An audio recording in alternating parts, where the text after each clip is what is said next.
The Locker Room, with all the sports news you need, live.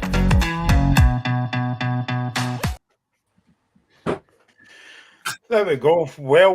What a weekend on the Premiership from the top and bottom of the table, because there were some fantastic games in. Talking about fantastic game, by the way, there was a game gets finished at Tynecastle. Graham's got a smile on his face. No, it's not because he's got a haircut. It's because Hearts beat Celtic for the second time this season. They won by 2-0. Join me, Alaska and Graham. I feel this is going to be a busy show, guys. So I've got my sleeping bag with me just in case I need to stay overnight. But get your comments coming in, but until 5 o'clock. And so without further ado, because Graham says hurry up and talk about the game. So I will talk about the game. The game gets finished at Tynecastle there. It was Hearts 2, Celtic 0. Graham, take it away. I know we've got a lot to say. Hearts, glorious Hearts. It's down at Tynecastle, they bite. Oh, I'm buzzing, man. Can you tell? No, I'm delighted. I didn't expect that. I kind of said last night I was worried because when Motherwell going to Ibrox and winning, I thought Celtic would be up for that today. So I was worried going into that game. But there are decisions that change the game. Of course, I'm not going to lie about that. So the very first one is a penalty.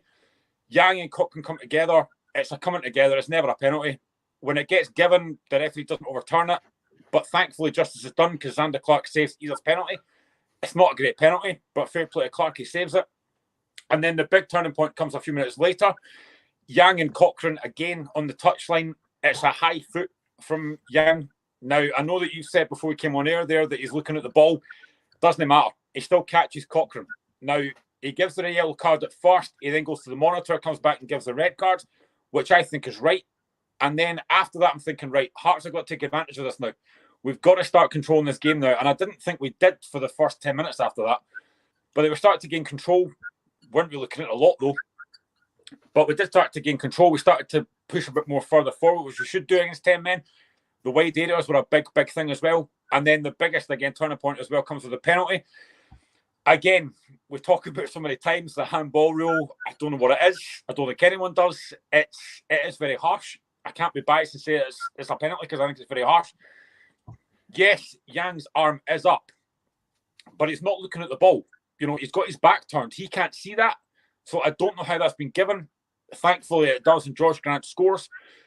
Second half, again, I don't think Hearts had great control in the game, but we get the second goal. We obviously, before that, though, Shanklin's on a goal ruled out for offside, which I think, when I saw it the first time, I did think it was just offside. I think Forrest should have played him earlier. But he does get his 27th goal of the season. It's a great finish. And at that point, I'm thinking the game's done now. But we allowed Celtic to give it too much possession and let them back into the game. But Xander Clark was excellent. I thought Cal Noonhoff in midfield was absolutely outstanding today. That was his best game for me. I thought it was great. And we've done the double over Celtic. 2-0 win at Celtic Park, 2-0 win today. But yes, decisions do change the game. But I'm delighted. Absolutely delighted with that. We're now 13 points ahead of St Mirren. Buzzing with that. But the sending off, of course, does play a massive part. Alaska, you were a bit busy saying that because Rangers got points yesterday. The Celtic will have a bit of a boost and they'll kick on and go to Tynecastle. I thought Celtic were quite slow to come out the traps. I thought Hearts play scattered well the first maybe 15 minutes as well. But the sending off definitely changed the game. Yes, any sending off changes a game. Although, as Graham has said, if you're playing against Celtic, even if they've got 10 men, we've seen it an awful lot over the last couple of seasons. Celtic with 10 men still going to win the game. So I entirely understand why Graham wasn't entirely comfortable until it was over. I think the point you made about Hearts taking the Celtic is entirely opposite. If you're going to beat the Old Firm, there is no point sitting back on your penalty box and parking the bus. You've got to spend 10, 15 minutes to start the game in their half, because that's 10, 15 minutes of the game that's gone and they're not attacking you. And too many teams, including my own, in my opinion, don't do that. I kind of know why they don't, because they don't want to get hammered. We saw it happen to Dundee the other night. I was talking to a Dundee fan who was absolutely appalled at how Dundee played, and they got absolutely turned over. So, yeah, I understand the defensive mindset of a lot of managers, but I still come back to the fact that if you're actually spending time in your opponent's half, they're not attacking you. And that's what I think the Hearts did in the first part of the game. Yeah, I mean, obviously we'll get into the big decisions in a minute, but from the Hearts' point of view, I mean, you can name anybody. In fact, most of the team played well together. I thought Zangerkraak was outstanding. He set the tone, Graham, when he saved a penalty from Ida, and you could say, well, it was a poor penalty, but he still got to save it. As well. An exit Johnson keeper, Alistair's got a wee smile there. But also, I thought Forrest played well today in the front. Cochrane played well today as well, even though I thought maybe Cochrane could get sent off in the second half as well. Nah, no chance. But, I mean, to be honest, I gave my team prediction a couple of days ago in a video that I did, and I was pretty much spot on. The only thing I got wrong was Lembakisa in for Atkinson, but I got the rest of that right. I thought Frankie Kent would be a massive miss today because he's been outstanding for Hearts since he signed in the summer. But to be fair to Toby Siwick, who I've been very critical of, I thought he was excellent today, along with Rolls and King, so I thought they defended really well. But, of course, having the extra man does help. I mean, I thought Adam Ida got into some decent positions, but didn't manage to get a kind of decent shot away. When Kyogo comes on second half, fair play to Celtic. You know, the 1-0 down, they make the change to bring Kyogo on and go 2 up front, which I thought was quite bold. Again, Kyogo had a couple of decent moments in the second half, but I thought we did okay. But for me, like I said, I thought Neuenhoff was outstanding in that midfield. I thought he was fantastic, along with Benny Beningame. And you're right, I thought Forrest was great. Made a lot of great runs first half and second half. I think for the Shankland offside goal, he has to play Shankland in a little bit earlier than that so that he's going to be onside. But I thought Forrest was great second half. I was also delighted to see second half. Again, I know we're 2-0 up. The game's kind of a bit more under control. But I was delighted to see us bring on like young Macaulay Tate and young Aidan Denham. Again, bringing young guys on, which I like to see as well, because I don't think we do that enough. We also had James Wilson, a 16-year-old on the bench as well, which was great to see. So, yeah, it was very encouraging for Hearts today. And like I said, I was worried going into this game because obviously Rangers getting beat yesterday. Celtic knew if they won today, they go back top. So I did worry about that. But I'm delighted with that today. It's a brilliant result. 13 points clear. We've done the double over Celtic. I'm absolutely delighted. And yet again, Lawrence Shankland. I mean, that second goal's a great finish. 27 goals this season. And I keep on talking about it, and I'm going to say it again. He has to be on that plane to Germany, and he has to start because he's Scotland's best striker. There's no debate about that. He's Scotland's best striker. He has to start. Well, Stevie Clark was at the game today, so hopefully he'll speak to Lawrence Shankland after the game. Alistair, let's get this out of the way before we pick the bones out of the game more. How big a miss was McGregor today for Celtic in that midfield? Well, if you've got... Let me put this to go for a wee tangent. I'm amazed no English clubs come in for him. I'm absolutely amazed because he is one of the few guys in Scotland who could easily fit into the Premiership or the Premier League in England. So, yeah, clearly if you take out the most influential player in your team, you're not going to be so effective. It's as simple as that. I'd actually like to... I mean, as the only person on this show without a dog in this particular fight, here's a couple of thoughts for you. Yes, Celtic came back into it and could have scored, and Xander had some good saves. Hearts could easily have got another goal towards the end. There was a couple of instances when they broke away, the break of the ball, players get the ball up on their feet. On another day, they'd have got a third. Would that have been fair? 11 against 10? It wouldn't necessarily have been unfair. But once you sort of let all the dust clear, it's a bit like the thing we talk about referees. You know, I see you shouldn't be allowed to approach a referee for 50 minutes after a game. Once the dust has settled, you'll look back at that and go, actually, you know what, Hearts deserve to win. In the circumstances, player sent off, Celtic missing the most influential player, Hearts played really well, goalkeeper played well, saved a penalty, Hearts had a goal disallowed that was toenails offside. Again, another great finish. You know, reiterating Graham's point about Shankland has to be in the Scotland squad. Let me ask a question, Graham, from that point of view. What about Xander Clark? Because obviously you've got the guys who used to be first choice. What about Xander and the Scotland team, and in fact his position within that? I think he'll be on the squad. I think it'll be him, Angus Gunn, and Craig Gordon will be on that plane. But I think Angus Gunn will probably start. But to be fair to Zander Clark, he's been outstanding recently. I've seen a lot of Hearts fans on different kind of podcast things that I do saying that Craig Gordon should be starting. Well, I kind of disagree with that because as much as I love Craig Gordon, Zander Clark's not done much wrong. He's been outstanding. I thought he was great again today. I mean, that penalty save was massive because if Celtic go 1-0 up, it might be a different game. So that penalty save was massive, and I think he had great saves throughout the game as well. Zander Clark has been fantastic, and I think we're very lucky to have two very good goalkeepers there. But Zander Clark, I think, will be on that plane, but I don't think he'll start. No, I kind of agree with you. I think I don't think he will start. He's just a really big, relaxed guy. He's incredibly relaxed, delightful guy to chat to, and he deserves the success he's had. You know. Mike is saying in the chat there, I think the argument on the chat, I don't know what you mean by that, hilarious, but it's a red card all day long. Well said, Mikey. Yeah, well that's said, why mate.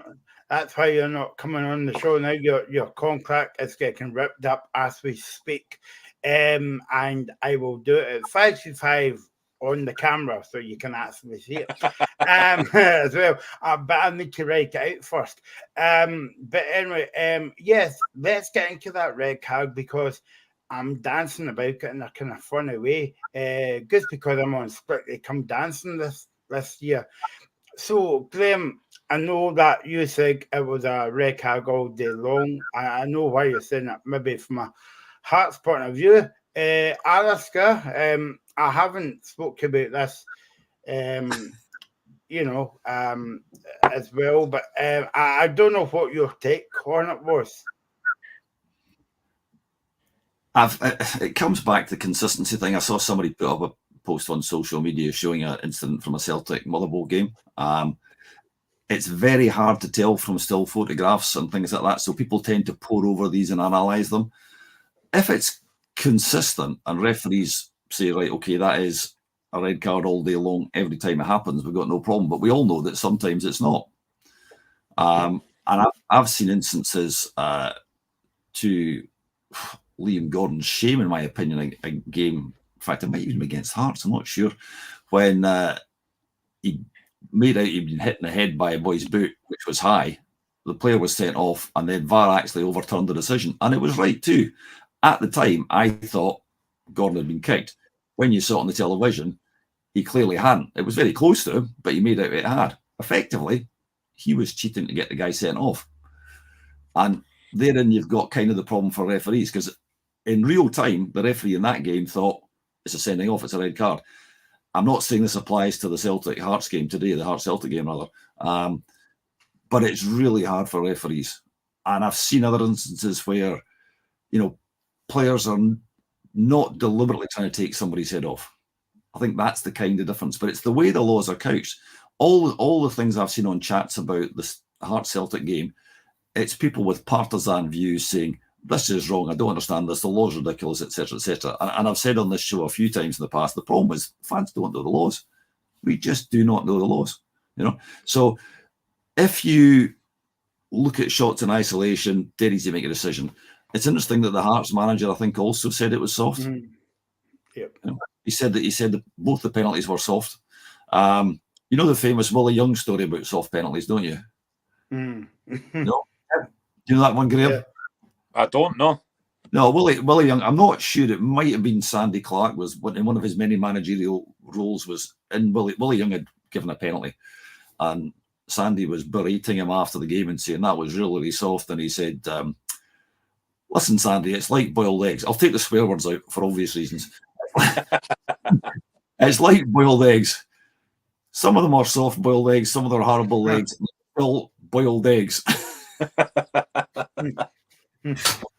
And therein lies your problem. I mean, it's the subjective element of the laws, the subjective decision making. It's the same with this thing about. There is a bit in the laws about the position of the arm or the bit that's hit of your arm or your hand that hit the ball relative to your body position in the situation that's taken place. So I can go back a few years when they first brought this in, and Liam Craig had a penalty given against him against Dundee United. He's sliding in to block a really fierce shot. And because he's sliding in, his arm has gone above his shoulder, because otherwise it's physically impossible to do it. The ball hits his arm, penalty is given. His arm was in the exact position you'd expect it to be for that kind of movement, but it's still a penalty. And it comes back to this whole thing. Until we get the handball law sorted, it's never going to change. We're never going to stop having these conversations and arguments, because it is ridiculous. Nobody understands it. It seems the referees don't sometimes, and it just causes ludicrous controversy. I don't think there's any solution. Even going back to the previous deliberate handball, it's still subjective, but it'd be a lot easier. I think I know that you did a book, let's go about the rules of the game, but if I can pitch an idea to you, if you're doing a new book, can you put in a rule where players have to jump with their hands in their pockets when they go when they're defending a corner kick as well? But I mean, Graham, I mean, seriously, like, I mean, okay, that the first penalty was very soft, right? But if the other two penalties, like the Hearts penalty and Young getting sent off, and I know this is a bit dark me saying this, but if VAR wasn't there, that would never be a red card or a penalty kick.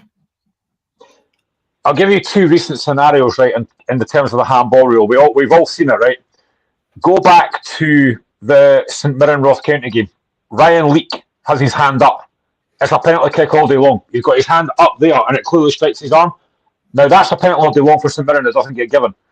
And then you look back at Aberdeen against Hibs a few weeks ago, when Nicky Devlin puts his arm into the ball. It's quite clearly a handball and it's not given.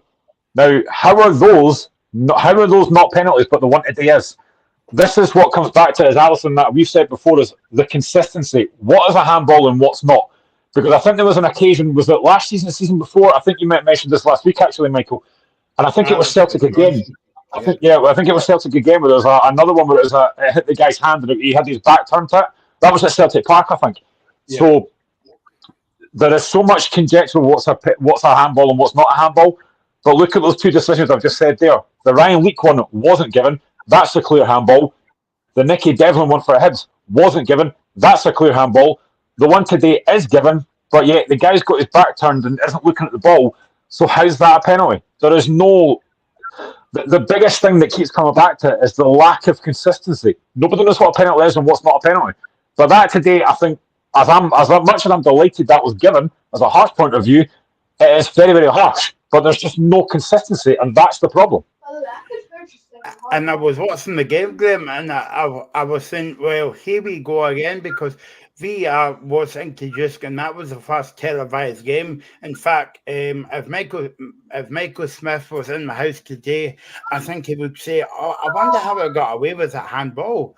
So here we are, like the controversy started with the Hearts Celtic game last season for the first VR game. And now we're back here again in the new season. Listen, don't take anything away from Hearts. They deserve the victory and all that, Graham, right? But I mean, I just think VR's got to overshadow the game, Alistair, and that's not what we want to talk about, because we talk about this every week on the show. And I made the point earlier on to you guys, this is going to cost someone winning the league or going down the championship. I think the problem is that when it was introduced, all the referees I spoke to said, look, it'll not end here. It'll not stop where it is. And although it doesn't actually involve VAR, we've had the situation in England at the weekend with the Liverpool-Nottingham Forest game, where the referee has simply made a mistake. And it all hell broke loose. And Liverpool obviously went and won 2 minutes later after the referee dropped the ball to Liverpool rather than to Forest. And they're talking now about legal action if Forest get relegated. You know, I mean, this is where it's going to go. We had that clown Infantino up in Scotland recently with an IFAB. And incidentally, hilariously, on TalkSport, they said they were meeting in Loch Lomond, which I thought must be a bit damp. Yeah. But he was at the St Mirren game yesterday in Aberdeen. I saw, and he didn't look like he was going to buy a season ticket, did he? But I mean, these people keep interfering and changing the laws almost, it seems to be, for the sake of it. And it is causing problems because they make a change and then it has unintended consequences. The handball law is exactly it. One of these days, what I'll do is I'll get some screen grabs, and I don't know whether we can share the screen on this or not with people who are watching, but I'll show you the actual piece from a few years ago in the law on handballs. And it's got all these bits scored out. So these are going to apply. We've basically changed their mind, and it's now going to apply in this different way. So they make a change, don't realise the impact it's going to have, and then they've got to take it a stage further. So let me give you some other instances. This is where I think it's going to end up. You've got some referees saying that they think there should be more VAR, there should be more involvement. Because just now, the active phase of play is the only one that counts.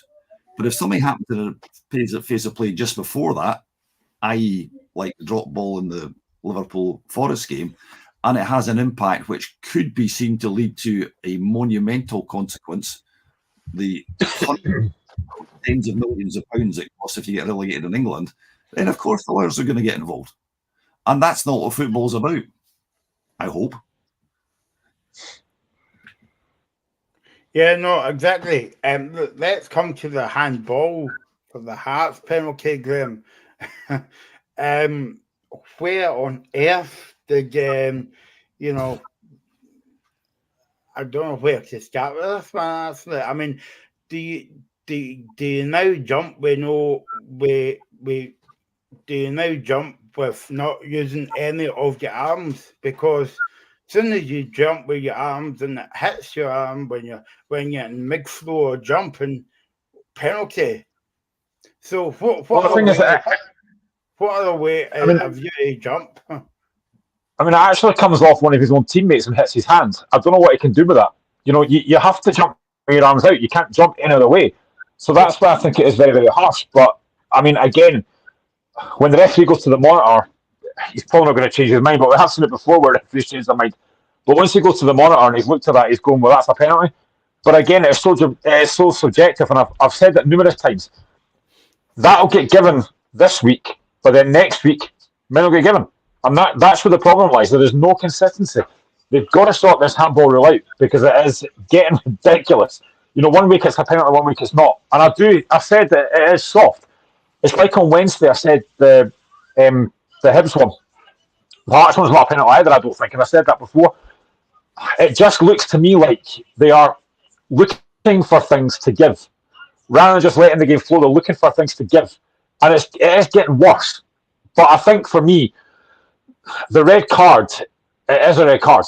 He has got his eyes on the balls. His eyes on the ball, I should say. That's fine. But the fact is, his foot is high. That's always going to be dangerous play. So that, for me, is a red card all day long. And Mikey's right. It's a red card. There is no debate about that. And if it's the other way around, if that's Cochran or Yang, I would say the same thing. It's a red card. It's dangerous play. Your foot should not be that high. But the penalty is very, very soft. And they've got to do something to sort that out because it is getting worse. And it is every week. I mean, we're getting sick and tired of talking about it on the show because it is every single week. If you think it's going bad for the Aberdeen's men's team, think about the women's team because Glasgow City beat them today 8-1. That was a full-time score. Spartans 1, Motherwell 4.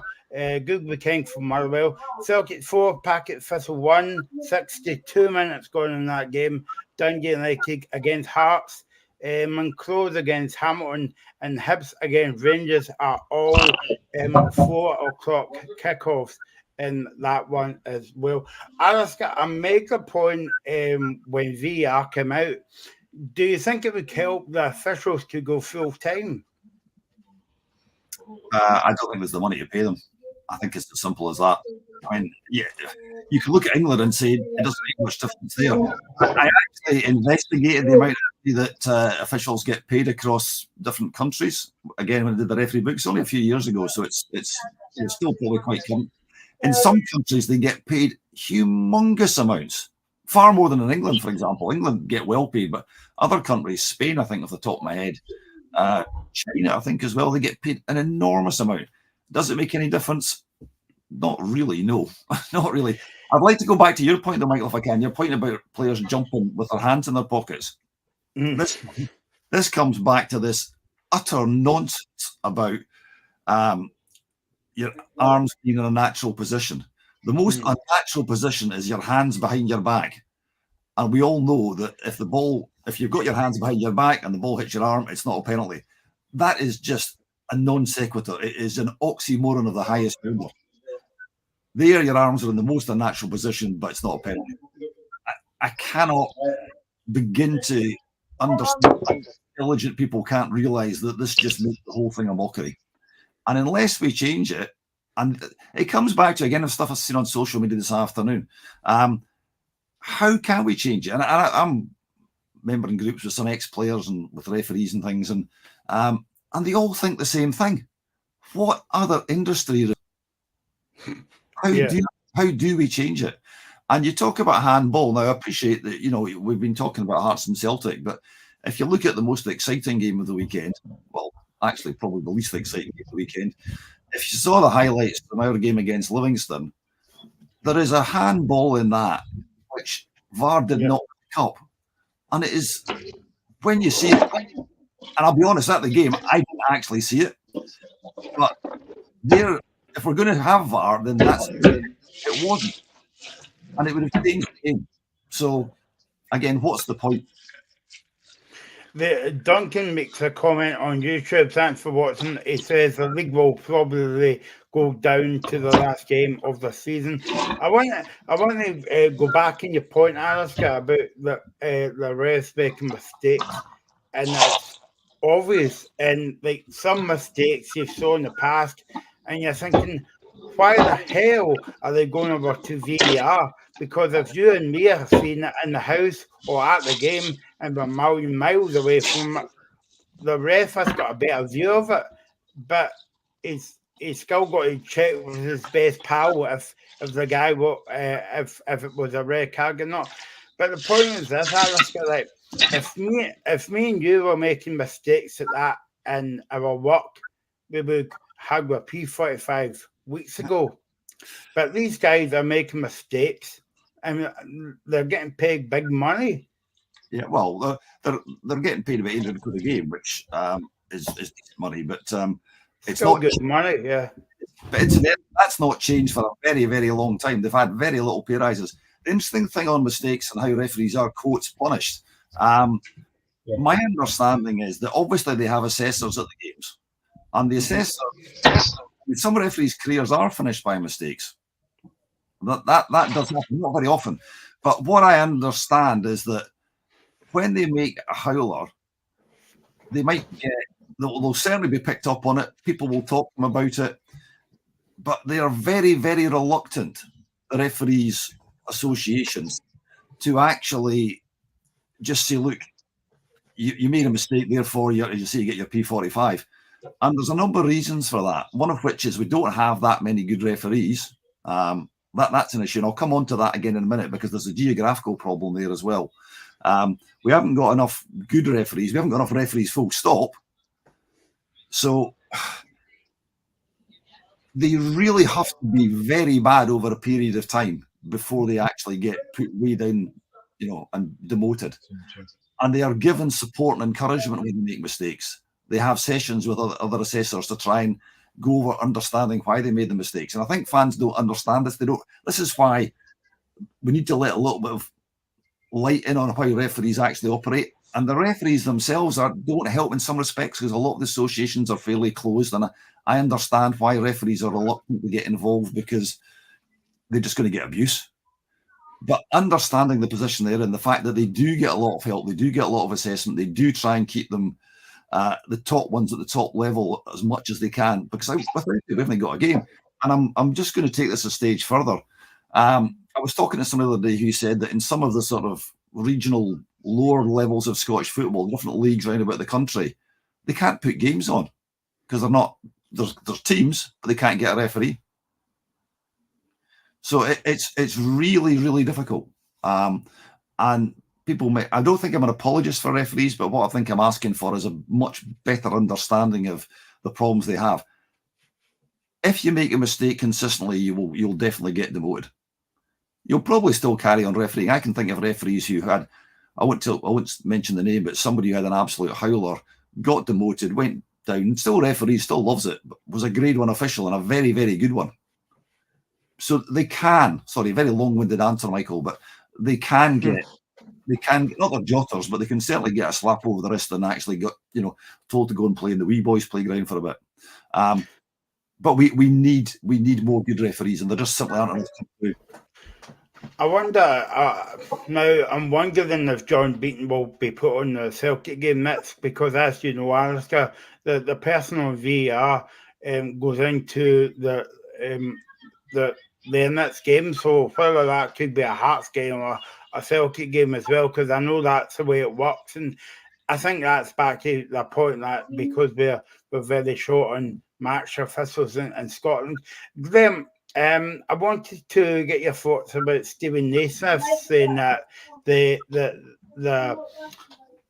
thinking of in the penalty was a bit soft, but also I was actually quite surprised he said that, but I was also quite surprised about Brendan Rodgers coming out, because as you know, he's been in the game for this would be what, third season now, and he's never really made a comment about officials at all. And I know that the media are brilliant asking questions, and he just bats it away. But today he was at that. Nope. I'm going to say, that wasn't a singing off and all that. So, what was your take on that? Were you surprised that, first of all, Nazy coming out and saying that, and Brendan Rodgers as well? It's frustration from Celtic. They've lost the game that, on the back of what happened yesterday, they probably expected to win, and I did as well, to be honest. But it's just frustration. I think if that's all around, he's probably not saying those comments. So I can understand where he's coming from in terms of the penalty that was given. But for me, the red card is a red card. I don't know how we can debate that. It's a red card, it's dangerous play. But for me, it's just frustration. Things have not gone right for Celtic today, which I completely understand. I can understand Celtic fans' frustration. But that's all it is. It's just sheer frustration. They've lost the game. They've not gone back to the top. And that's all it is. It just brought out the frustration for me. Michael, do you think that part of the reason he came out with those comments is because he's trying to actually deflect the grief he's going to get from the Celtic fans? I actually saw on Twitter, this guy before I came on, that Celtic fans want Brendan Rodgers out now. And, I can understand, because I know more Celtic fans didn't want him back in the first place. But it's maybe a bit of that and a bit of kind of like the rest, or John Beaton, the way he put it, wasn't doing his job. And I know Chris Boyd was saying on TV it wasn't John Beaton, it was John Robertson, because he was on the park. But I mean, I think they're both as bad as each other as well. But yeah, I mean, I think it is Alistair that he was trying to get fleck from the way Celtic get beat, and take nothing away from Hearts. I'll say it again, Graham. Hearts deserves to win the game. Whether that could be McGregor missing the game, if buts and maybes, but it was out the game at end of. Hearts won the game. Hearts beat Celtic twice, and it's not happened for a few years, so fair play to Hearts. But just one point, actually, because you actually did make a good point, which doesn't happen very often in the show, but you actually did make a very good point. That Callum McGregor being out was a big boost for us and a big blow for Celtic. I said it last night as well when I did a live thing on TikTok, that him missing was a big boost, because he's a guy that can dominate a game. He managed to get his foot on the ball and dictate a game. Celtic didn't really have that today. I mean, I thought Iwata was decent. O'Reilly, you know what you're going to get with him. But I thought that midfield, Hearts won it today, and I think McGregor not being there was a massive help. So I was actually quite delighted to see that he wasn't playing today. So that was a good point. McGregor being out was a big boost for Hearts, because I think Celtic, as much as they're a very good side, they do lack something without McGregor there, because he just dictates the pace of a game, and today that didn't happen, which really helped us, I think.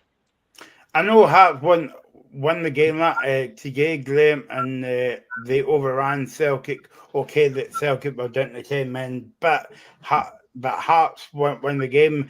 as I always say to you on the show, Graham, you know, it doesn't matter if the team's brilliant, down to 9 men, down to 10 men, you still got to beat them. Hearts beat them.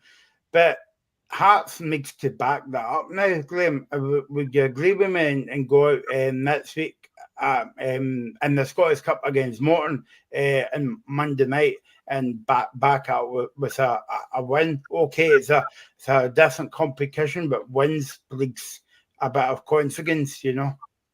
Oh, 100%. That's exactly what I've got. It's the same with Motherwell beating Rangers. They've now got to kind of do the same thing. They've got to progress now. But it's a massive win today. That's a feather in the cap to beat Celtic twice, which I don't think has happened for a long, long time from Hearts. To beat Celtic twice the same season is a crazy stat, but I'm delighted with that. But we now have to build on that. I'm expecting a really difficult game against Morton. You know, they were on a decent run until they got beat yesterday, surprisingly. But they were on a good run until yesterday. So it's going to be a difficult game at Capello. But it's the game that Hearts are looking to win to get to a semi-final. Obviously, then you take what you get in the draw. But yeah, we have to build on that now. There's no point in winning today and then getting beat by Morton. That would put us back a little bit. But today is a massive result, a huge result. Yes, decisions have helped, of course they have. But you still got to win the game. You know, we could have easily, against 10 men, lost that game. Thankfully, we didn't. But we have to now take that on to Morton next week and make sure we get through that game. But we have to progress now. But that's a massive result today. And I'm really pleased with that because I didn't see it coming. Do you think Naismith will change his team for next week, Graham? Because it's a different competition, different league, different team you're playing against, and different surroundings as well. I don't think he'll change too much. It'll depend who's fit. But again, I suppose we've got a week and a bit because we're playing the Monday night rather than the Saturday. So we do have a bit of a break. So I don't see him making too many changes. And it would be very hard to take anybody out of the team after today. I mean, how do you drop anyone after beating Celtic? So I don't see him making too many changes. I would kind of keep it much the same. But again, it depends on who we've got fit. But I don't see him making too many changes because, like I said, how can you drop anyone after that? And I think we have to show respect to Morton. I wouldn't like to see us making changes just for change's sake. You've got to show respect to the opposition. And I think we will. So I'm expecting a strong team next week. So that was Hearts 2, Celtic 0. That was our first back-to-back win for Hearts for many a year. I can't quite remember. I've not got it in front of me here. But I think we might talk about VAR in all the games this weekend, Graham. Wow. I can't wait for this.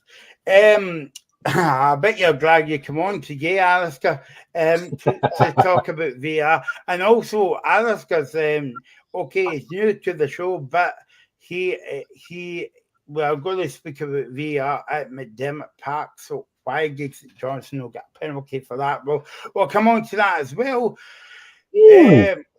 But, Graham, what's happening? Sorry, I'm watching the Manchester derby, and Man United have just scored an absolute peach of a goal from Marcus Rashford. It's Man City 0, Man United 1. What a finish that is, by the way. I thought Graham was watching the rerun of the Hearts Celtic game, and he said, yeah, it's 3-0 to Hearts. But anyway, let's move on now to yesterday's game. Ibrox are a bit of a shock. And Celtic never capitalised, took full control over it. Bad news for Alistair because Celtic Smith's game is against St Johnstone in 2 weeks' time at Parkhead. We'll come on to that maybe, or maybe Alistair doesn't really want to talk about that game. But final score: Ibrox Rangers 1, Motherwell 2. That was Motherwell's first victory in the top flight proper in 38 visits to Ibrox since 1997, Alistair, and it was a long way. But Motherwell done well. They did. It was. I mean, I don't know if we'll get a chance to talk about this later on, but it was a weekend for shocks because obviously on the Friday there was a massive shock in the Championship with Arbroath coming back from 2 down. But Ibrox, I was standing. Danny, who sits next to me, is the guy who's got the mobile phone, and he looks at the results, and he says, Motherwell are winning. And then, of course, he says, and you'll never guess who scores. So, of course, we all went, yeah, it's Theo Bair, because of course it had to be Theo Bear because we couldn't get a tune out of him, and Motherwell can. And you watch the goal; it was a striker's goal. The Rangers boy slipped, but it was cut back and it was steered inside the post. It was a goal I could never have imagined him scoring in a million years at St Johnstone. And I don't know how many goals that is, 9, 10 he's got so far for the season. It's more than half the number of goals we've scored in the whole league, in the whole season, between all of our players. So he's an absolute find. And again, to beat the Old Firm, or either of them, in Glasgow, you've got to have a bit of luck, which I think they did. But they like Hearts, they deserve to win. They absolutely deserve to win. Their game plan was good. They stuck to it. I'm not knowledgeable enough about the actual structure and the way players are trained to actually keep their shape. But you can see them do it. And the other thing was Stephen, who obviously is normally on your show, who's a Well fan, has been criticising the defence in the last wee while and criticising their goalkeeper. Their goalkeeper, and the goalkeeper, yeah, absolutely brilliant. He made some fabulous saves. Yeah. So yeah, they deserve to win. I thought that would give Celtic the impetus to go and win at Tynecastle, which it didn't. And the league is, as Duncan has said in the chat, will probably get out in the last game of the season. I'm not sure it will. At the risk of upsetting you, Michael, I think if Rangers win the next Old Firm game, then I think that might be it. I think that I know what you're saying there, Alistair, but I think because Celtic, Rangers hasn't beat Celtic last season already, put Celtic in good stead for that one. But in saying that, the next game's at Ibrox, so anything could kind of like happen. And let's face it, I mean, Rangers has got to play a few games. I think they've got Dundee next week, and 2 weeks away from home, and they've got another game, is it, before the two enemies meet at Ibrox. So anything could happen between now and then. But Graham, let's get Motherwell scored early goal, Theo Bear, and do you think that without upsetting Stephen, do you think that Celtic and Rangers will be looking at him now? I don't think so. I generally don't think so. But let's be honest. A couple of months ago, could you have imagined Theo Bear would be as good as he has been? He's been absolutely fantastic. And he gave Suter and Golson an absolutely torrid time. I don't think I've seen those two struggle as badly as that against anyone. Theo Bear was great yesterday. And let's be honest, it wasn't like it was a smashing grab for Motherwell. I think they deserved to win the game.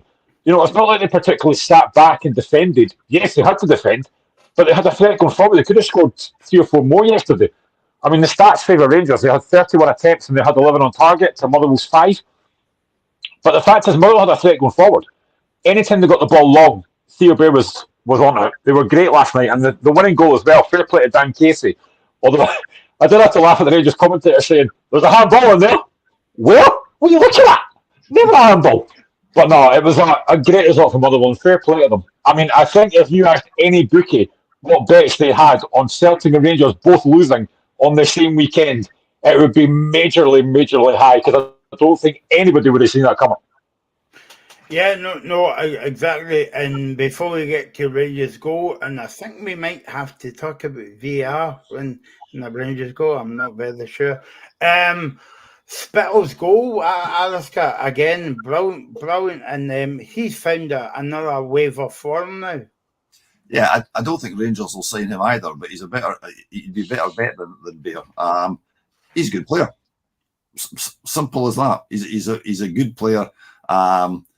He found space at the back post and he put it in the only place where the keeper wasn't going to save it. It was really, really well done.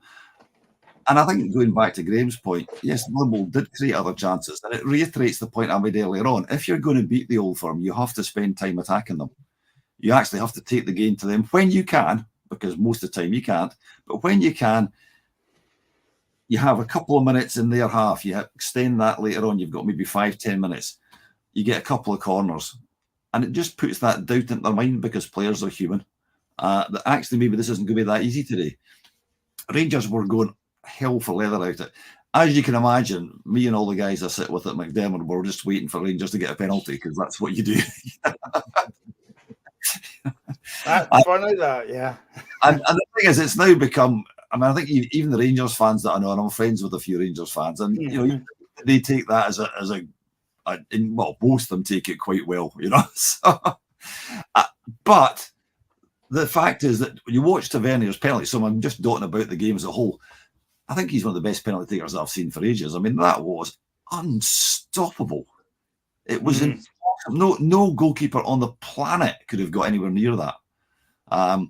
And same with the penalty he took against, the penalties he had against us at Perth, and he's up against a very, very good goalkeeper, and Mitov didn't get near them. Oh, he went the right direction, but couldn't lay a glove on them. So, for Rangers, it's a blip. Graham's point about the two Old Firm teams losing in the same weekend, I'd like to pretend I dredged this out of my memory banks, but the truth is I actually looked it up. It was February in 2018, the last time they both lost in the same weekend. So it wasn't for some time. I will say this, though, and again, this is with my slightly biased Perth hat on. If any of the non-Old Firm, anybody else, beats Celtic or Rangers twice a season, that can actually lose that team the league. So there was a season we beat Celtic 3 times. Nick Dazovic scored at Parkhead. That probably lost Celtic the league. So any team that has a good run against the Old Firm can actually really impact, because it's so tight apart from that. So you lose 3 games, 2 games, and all of a sudden the other half of the Old Firm have actually got a march on you. It does make a big difference. Graham, Alaska will get to know us when we do a show on a Sunday. We have a feature called VAR, and we have a feature called Rangers Penalty. What do you think about this non-penalty, Graham? It's funny because I was at the Pinnacle game yesterday watching Pinnacle get hammered by Gene Field Swifts, and I had the flash scores on my phone, and I saw it was Motherwell winning, and I thought, fine, great result for them. But I did think to myself, I wonder when Rangers get a penalty. And then later on, it came up, Rangers penalty. I thought, shock horror. And I did see the highlights later on, and I think it probably is a penalty. I think O'Donnell does go for the ball, but I think he does actually catch Silva, so I think it probably is a penalty.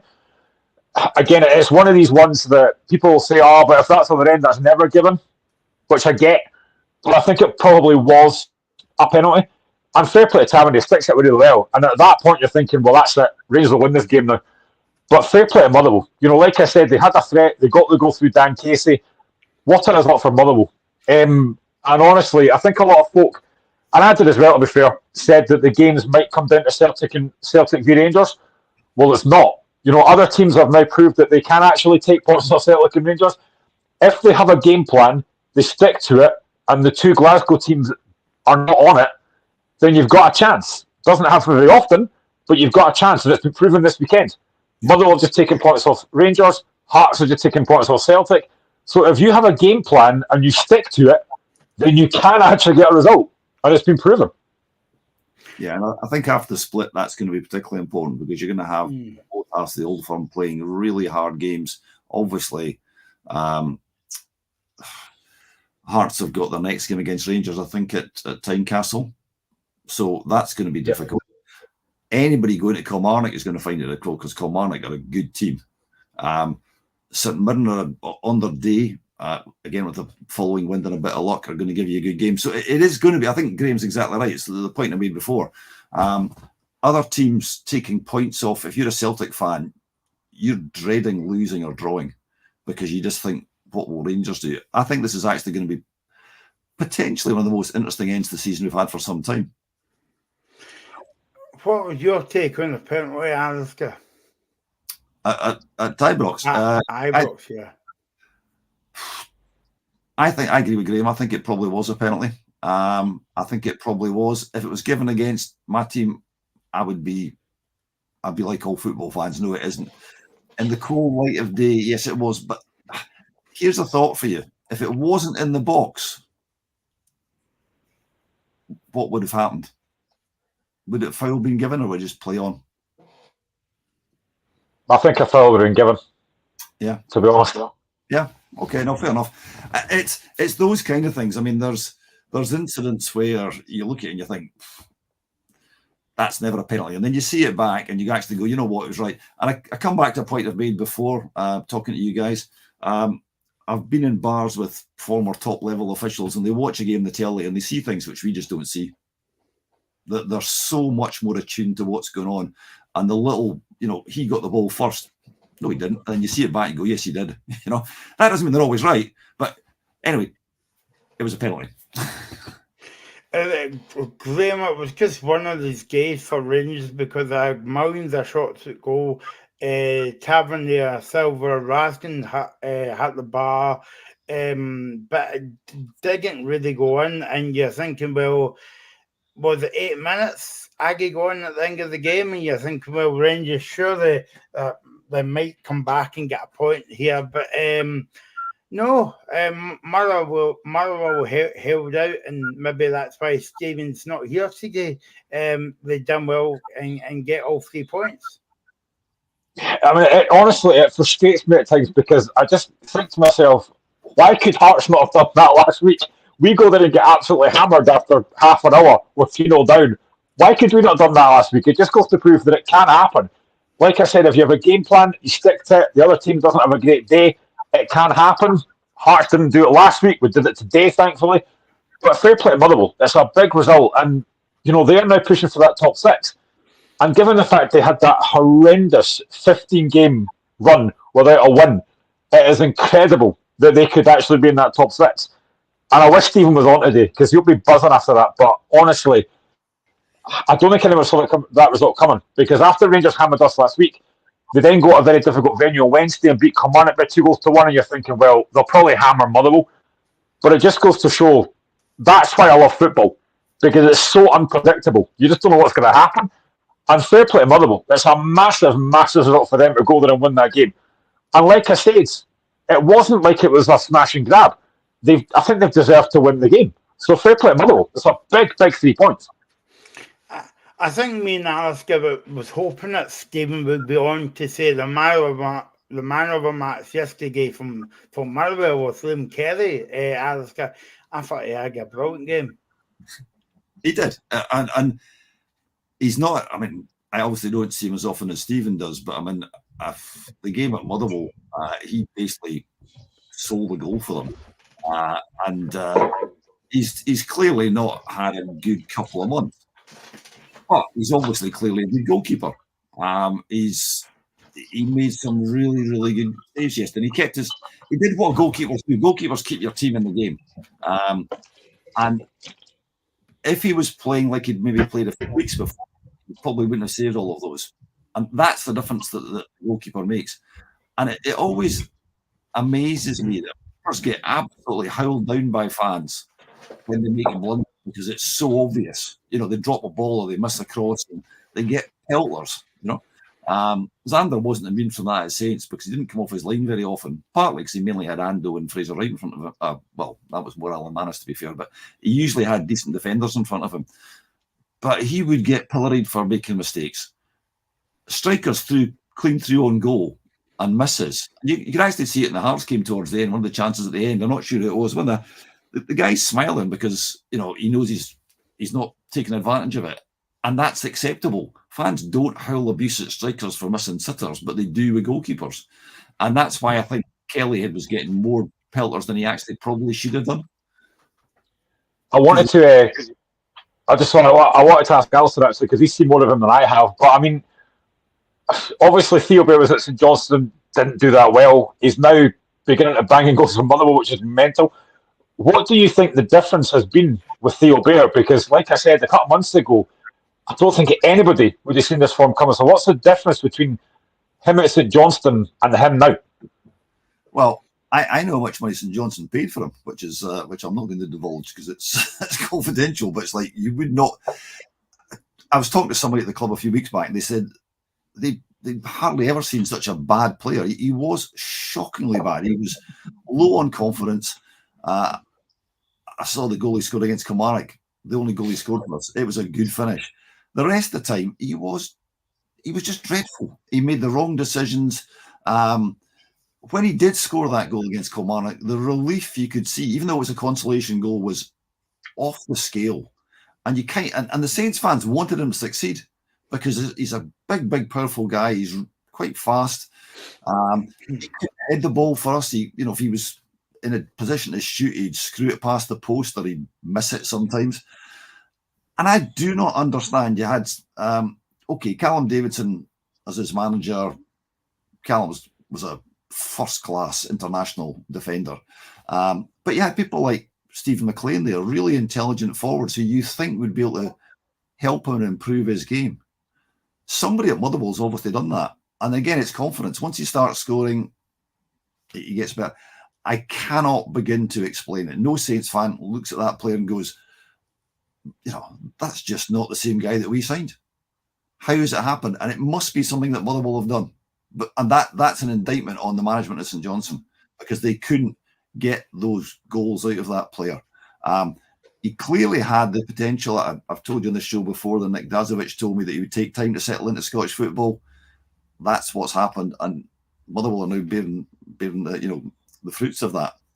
And I think he'll probably carry on scoring goals for the next couple of seasons.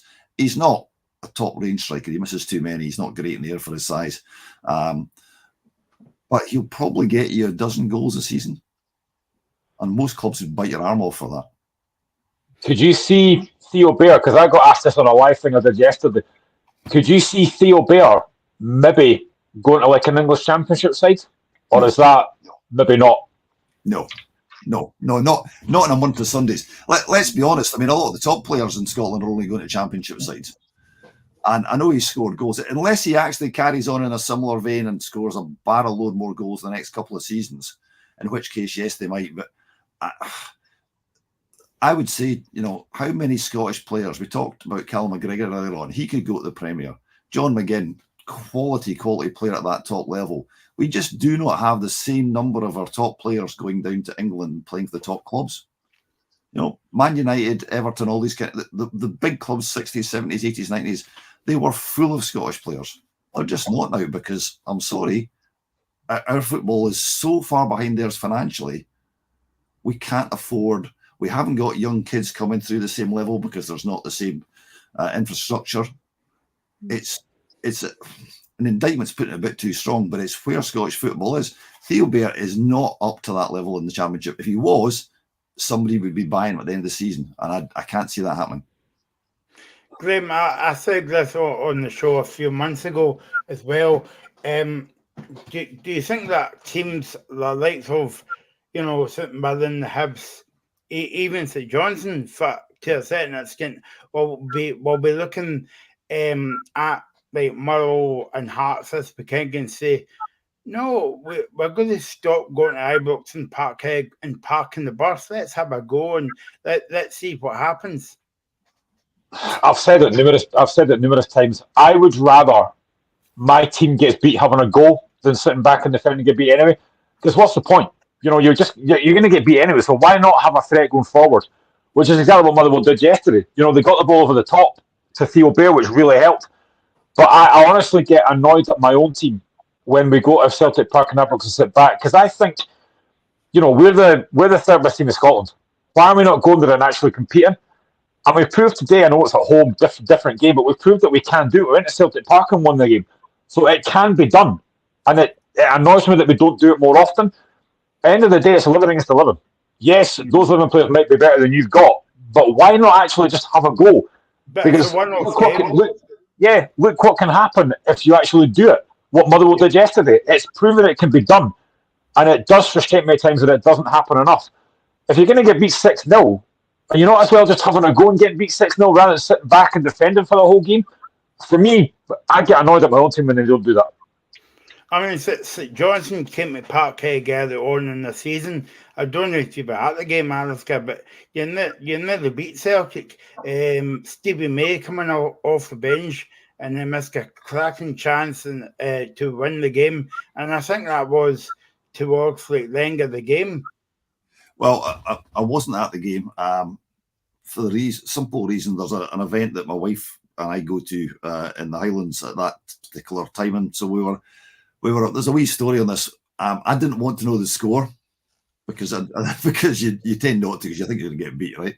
And so I was deliberately not looking at my phone, and also the signal's pretty rubbish, up in Blair Athol. So we're coming back in the car about, I think it was about 10 to 5, and I didn't want to put the radio on because I didn't want to know the score, right? Now, by this time, my wife's got a signal on her phone, so she knows what the score is. But I don't know if you remember, Michael, the game was actually ran a bit late. Yep. Yeah.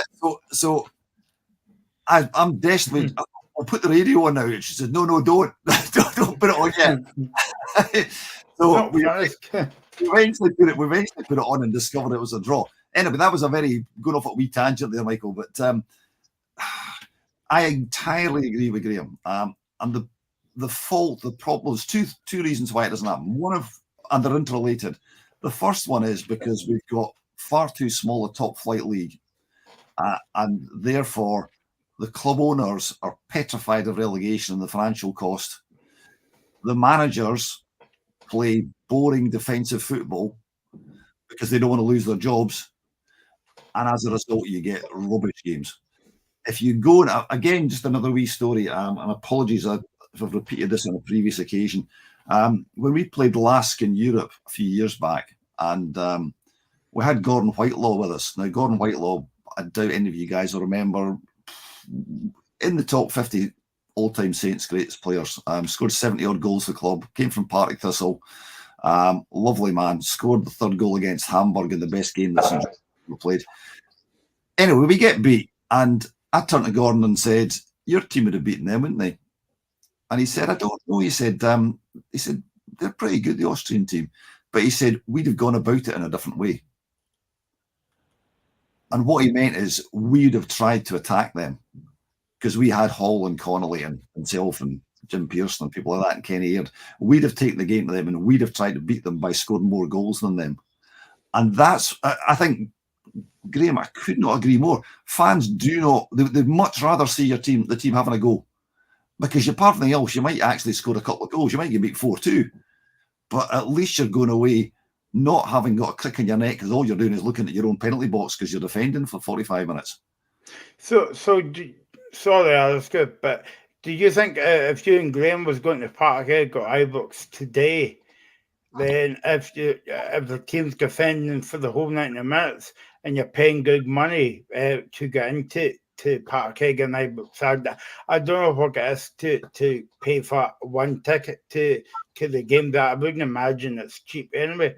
But do you think that the team is kind of like shortchanging your fans because all you're doing is defending for 95 minutes now? I don't think you're just shortchanging your own fans. You're shortchanging the Celtic fans or the Rangers fans. We just did a book on St. Johnstone's greatest games at the tail end of last year, and one of the games was a game against Celtic in '69. It was a 2-2 draw, and biggest crowd in Britain that day, 60,000, and it was it was one of the best games you could possibly imagine. The Celtic fans applauded both teams off. And they were quoted in the press afterwards as saying St. Johnstone beat us at our own game. It was a 2-2 draw. And it was Celtic at the peak of their powers almost, a few years after the European Cup. It was Willie Ormond's Saints team, which was just a fabulous team, which, as Jim Craig said, should have won something. And that's what football should be like. You should go away going, I've just seen a great game. Now, we know that doesn't always happen, but it ties in what Graham's saying. If you don't have a go, it ties in what I was saying earlier on. At least if you spend 5 minutes captaining their half and forcing a few corners, that's something to get excited about. And you're far less likely to turn your eye on the manager or the board at the end of the game because all you're watching is rubbish. I know Saints fans who've actually complained to the club about, if it's like this next season, I'm not going to renew my season ticket because I am absolutely bored rigid watching this defensive rubbish. That's not the word they use, mate. If I'm going to Celtic Park or Ibrox, right, and I'm paying, let's just say £30 for a ticket, right, and I'm paying for my train fare, and then paying for food at the game, I'm paying for a programme, I'm paying a lot of money for that, and then I'm seeing my team basically sitting back and defending for the whole game, I wouldn't be happy with that. I've said it before, I would rather go there, and of course I don't want to get beat, but if we're going to get beat, at least have a goal. At least leave in the ground going, do you know what? The better team won. but at least we had a goal. What is the point in sitting back and defending for 90 minutes to get beat anyway? I just think it's pointless. It's not just having a goal, and if you get beat, you get beat. But have a goal. I know some Hearts don't do that. Yeah. So Rangers get beat yesterday 2-1. Graham, how does Philip come on pick up his team now for first night away to Benfica, and then a very difficult game next Sunday night? Funny time for a game against Hibs. I don't think it'll be hard. They've got professional players there. They'll pick themselves up. They'll look at last night as a blip. A bit like what I said last week for Hearts against Rangers, a blip, but it had to be that. I think that's what they'll see it as. It's a different game, different mentality, and it's a two-legged game as well. So Rangers know that even if they were to get beat over in Benfica, they can take it back to Ibrox and win the game. You made the point on Friday, which I agree with as well. I'm agreeing with you a lot today, which is worrying for me. But the fact is, I always think you want the second leg at home in European football, and Rangers have got that. Mm-hmm. So I think they'll go there and they'll give it a go, knowing that they've got players that can cause a problem. So I think it'll be a different mentality, but I don't think it'll be too hard to lift them. And they're obviously going Easter Road. That could be a difficult game because Hibs have looked a lot better since the signings have come in. I think the guy Maluda looks a really good player. Marcondes in midfield looks decent. So that will be a difficult game. But with the quality Rangers have got, I do expect them to get through that tie against Hibs. But this game of Thursday is going to be massive. But again, I think they'll fancy it. And I think they'll give it a good go. Alistair, are you expecting Rangers to bounce back from yesterday's game against Benfica? I know it's going to be very difficult, but as you know as well as I do, if a team gets beat, you want to play, 2 days after, or a few days after, just to get back on the park. Okay, it's not the league, it's a big European game, but you've still got a job to do. Yeah, I mean, I take Graham's point about it being a blip. I mean, as far as I'm concerned, the last 3 seasons have been a bit of a blip. But you look at the quality Rangers have got now. I think I said this on your show a couple of weeks ago. You're looking at a team that actually is doing really well in Portugal. You're looking at a standard football in Portugal where Porto have just beaten Arsenal, who, let's be honest, you would expect Arsenal to give Rangers a bit of a doing. So I don't think it's going to be easy by any stretch of the imagination. I think, apart from maybe each other half of the old firm, and yes, I appreciate a lot of Scottish fans do not like Celtic and Rangers. Let's not pretend otherwise. But there's a substantial number who actually want to just see Scottish teams doing well in Europe. I would like to think if Hearts are in Europe and they're doing well, then I would like to see Hearts do well in Europe. I would like to think that Graham would think if we were back in Europe, which is unlikely, he would like to see St Johnstone doing well in Europe because it's good for Scottish football. It increases our profile. There's a danger, I think, we're going to lose another team because obviously we're not doing that well in Europe these days. So, first of all, really hard game. I'm not sure how it's going to go. I would like Rangers to get a result because I think that's what Scottish football needs. I still think, as we've talked about before, it's going to go to the wire this season, and they've got enough quality to certainly win most of their games in Scotland. But again, going back to Graham's point, it's the unpredictability. It is the Arbroath 2-0 down to Wraith Rovers. Wraith Rovers, that should have been on paper. The bookies would have had, I don't know what the odds were because I'm not a gambling man, but Wraith should have absolutely walked that at 2-0 up.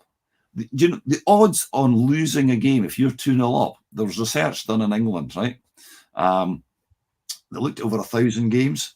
It's something like between 2 and 2.5%, 3%, 4%, 5% at most number of times you come back from 2-0 down to win.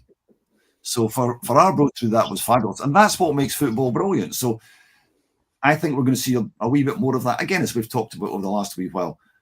Again, along with the way of saying, I think Rangers will find it hard. I think if I was them, I'd be happy with a draw.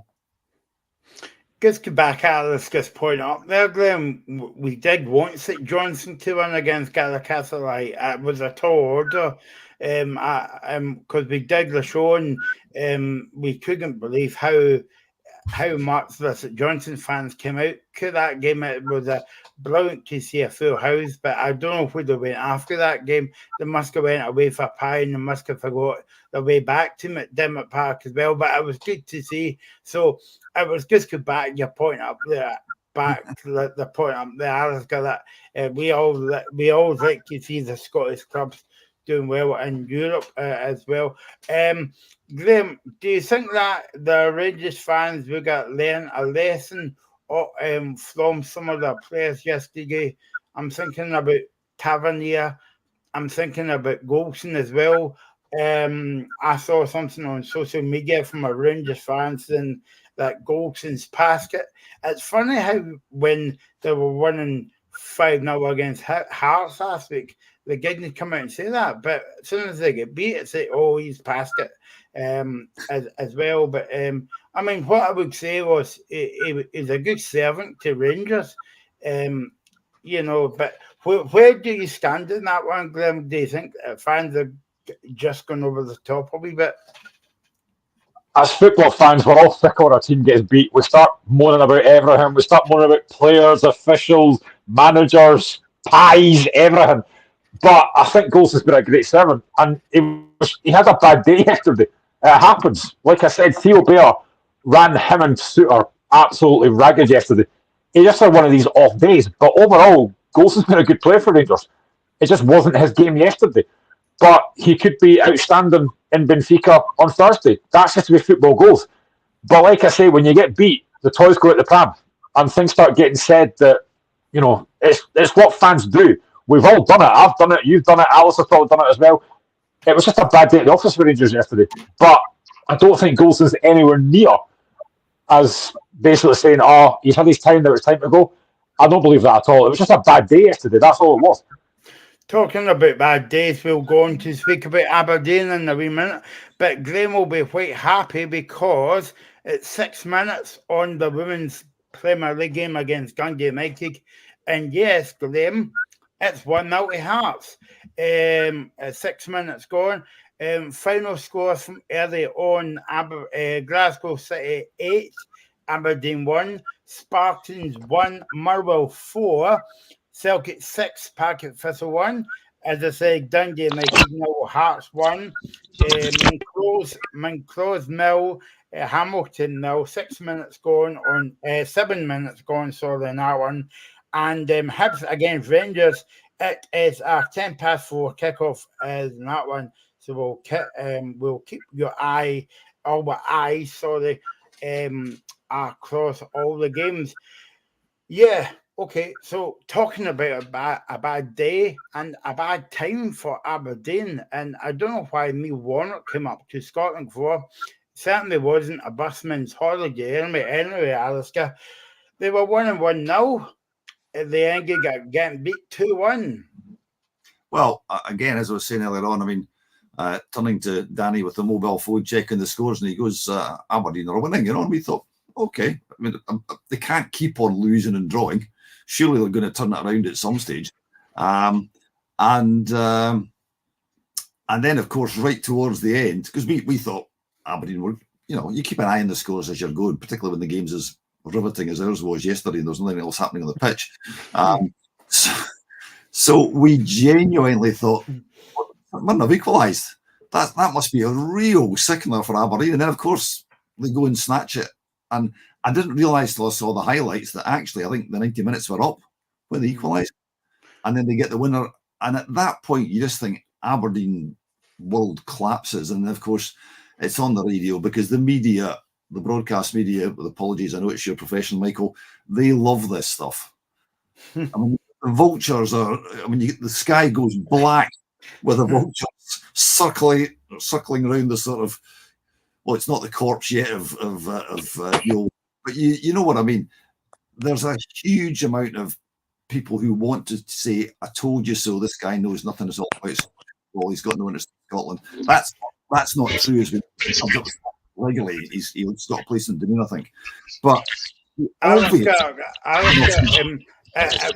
96 minutes it was. 96 minutes, yeah. Yeah. As I said, I think he's come up here and He is very good with the media. They love him. He's very, very adroit in getting them on his side with the things he comes out with. But the Aberdeen fans are clearly at the end of their tether. And I think I lived in Aberdeen when they had their great team, and they were light years ahead of the current Aberdeen team. Light years. Mind you, that applies to a lot of Scottish football at that time, to be fair.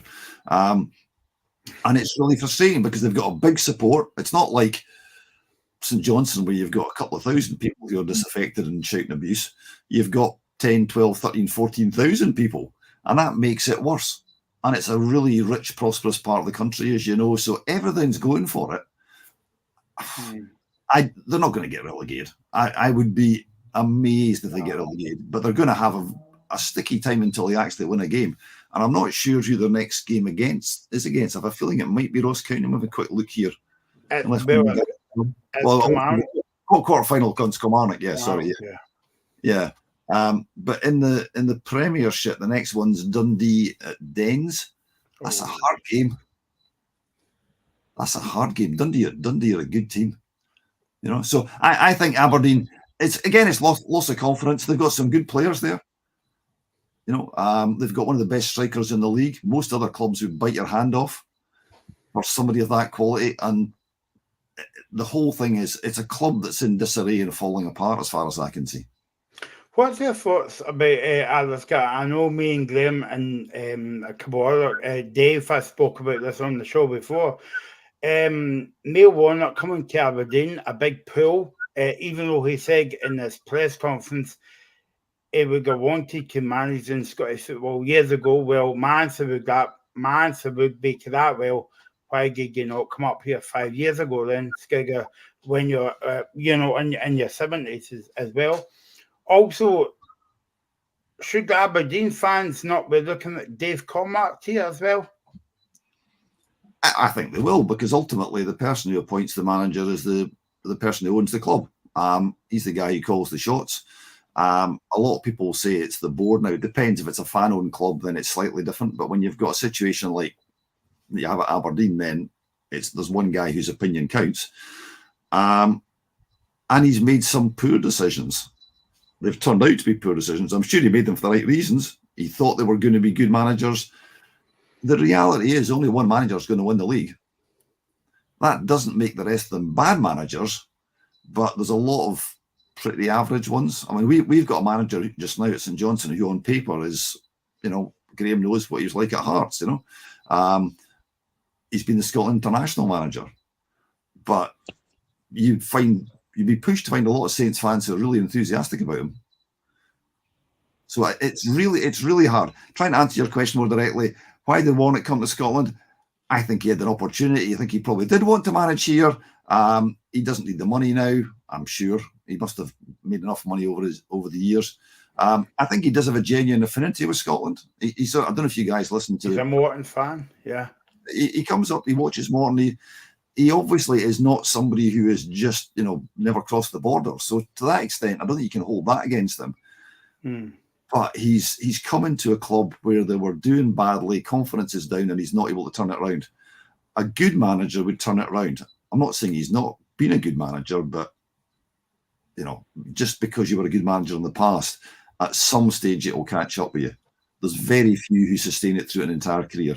For every Fergie, there's loads and loads and loads of those guys who, Stephen McLean lasted a couple of months, Graham, I'm going to come back to talk about the Aberdeen goal, because that was a brilliant goal, but it was lost in all the mess about that they get beat. But I want to get this point as well, because we speak about this millions of times on the show as well, about what I was saying, Neil Warnock. It's a good appointment for Scottish football. Just to get Scottish football on the map. And as I said, why did you not come into the game years ago? Do you think that people from down south, obviously we saw it with Brendan Rodgers to a certain extent as well, but do you think that, and Steven Gerrard, you could argue the case as well, but do you think that people from England and elsewhere comes into Scotland to use it as a kind of stepping stone? Yeah, a little bit. And I think that's what Warnock did. I think he came up here and thought, this will be an easy gig. The rest of the season will be absolutely fine, and it's not happened. I mean, I don't think they weren't awful yesterday. They had some decent chances yesterday. It's another game that Wajowski's not scored, which must be a bit of a worry for Aberdeen fans. But they've not had that new manager bounce. He's won one game since he came in, and that was against Bonnyrigg Rose. And even then, they weren't great in that game either. So he's not had that bounce that Aberdeen fans might have thought that he would do. But I think he thought he'd come here and it would be a cakewalk, and he's not found that to be easy at all. And to lose the game the way they did yesterday, it was a brilliant strike for Connor Barron. Absolutely wonderful strike. Yeah.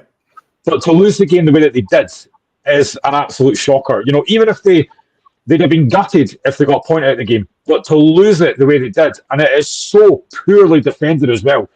And Warnock said it himself numerous times since he's been here the last few weeks, that they can't stop losing goals. And they can't. If you can't keep clean sheets, you give yourself a really hard time. You might be able to score goals, but you've got to stop conceding them. And they keep conceding every single week. They've not kept a clean sheet yet, apart from that Bonnyrigg game. But they just look a really poor side just now.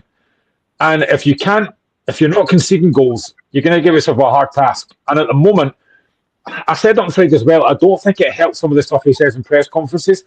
Like after the game against St Johnstone on Tuesday, he said, or Tuesday, Wednesday, I think it was, he basically said that, we might not win another game this season. If I'm an Aberdeen fan, I'll be raging about that. You've got to give yourself some positivity and say, right, we're going to fight till the end of the season. We're going to put this right. But to come out and say stuff like that we might not win another game at the end of the season, that's not a great thing to hear if I'm an Aberdeen fan.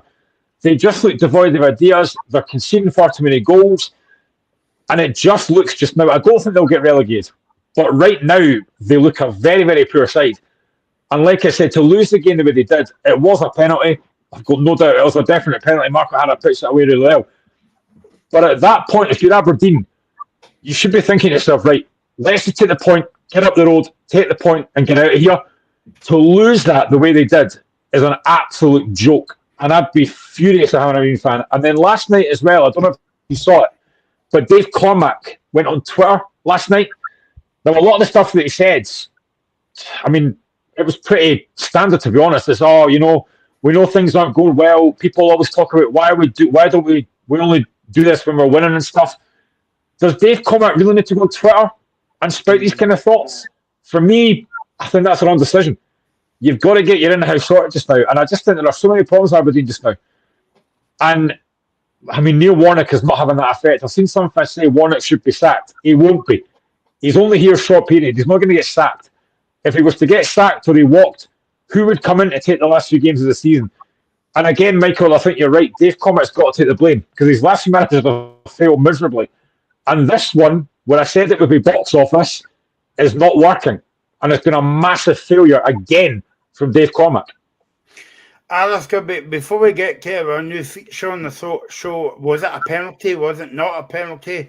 I might have to disagree with Graham because I'm still not 100% sure if it was a penalty or, so sitting the fence in that one. But I wanted to get your take about the question I was asking Graham there, Alistair, about do you think that managers and players to a certain extent use Scotland as a kind of stepping stone? I don't know. In Warnock's case, no, because he's mid-70s and it's obviously one of his last gigs, so it's not a stepping stone for him. I think more likely Scottish managers come to Scottish clubs and use Scotland as a stepping stone to go down south again. So you see guys who've done quite well at some of our clubs and have then actually gone down to England. Now, quite often they sadly don't necessarily do well down there. And then they come back to Scotland again. That applies to players as well, it must be said. But no, I think Gerrard probably thought it would be a stepping stone because it's well known he wants a Liverpool job. Fact of the matter is that most great players, and I mean great players, not just good players, tend not to make good managers. And that's been the case throughout football history. And you can look back to the days of Stanley Matthews one of the greatest players that ever these islands have ever produced, wasn't a good manager. Bobby Moore wasn't a good manager. Alex Ferguson wasn't a good player. Well, he wasn't a bad player, but he wasn't a great player. Brilliant manager, you know. Maybe that's why. Sorry, Alice. Maybe that's why you don't see Henrik Larsson back at Celtic. Yeah. I just don't think there's any, you know. Billy McNeil, yes, not a bad manager at all. Aberdeen, Celtic, very much so, and indeed down south. So yes, some of them do, but the really great ones, Dalglish, an exception. But loads of really good players, and Gerrard's almost the classic case. The other boy from West Ham, whose name just escapes me just now, Lampard. David Moyes, yeah, not David. Well, David Moyes again wasn't a good player particularly, but he's been actually quite a successful manager. But Frank Lampard wasn't that good. Wasn't that good as a manager. I'm not convinced there's any correlation between the quality of the player and the quality of the manager. I look at our club's managers. The best is Tommy Wright, who was a Northern International, played for Man City, but not when they were the Man City of today. And yet Callum Davison won the double. So you can argue with that as well, yeah. Just to go back to Aberdeen, I tell you how bad Aberdeen are. They're the only team that make us look good when we play them. We played really well against them at Perth. Probably should have won. Got a draw. We obviously beat them in midweek, and then we struggled to beat Livingston, who are on paper much worse than Aberdeen. I don't think they get relegated, as I said before. I agree with Graham on that, but I think they're going to have a really miserable end to the season. It'll just peter out. And I mean, it's a cup final next week, Graham against Kilmarnock. If they don't win that, the season's finished in terms of, out of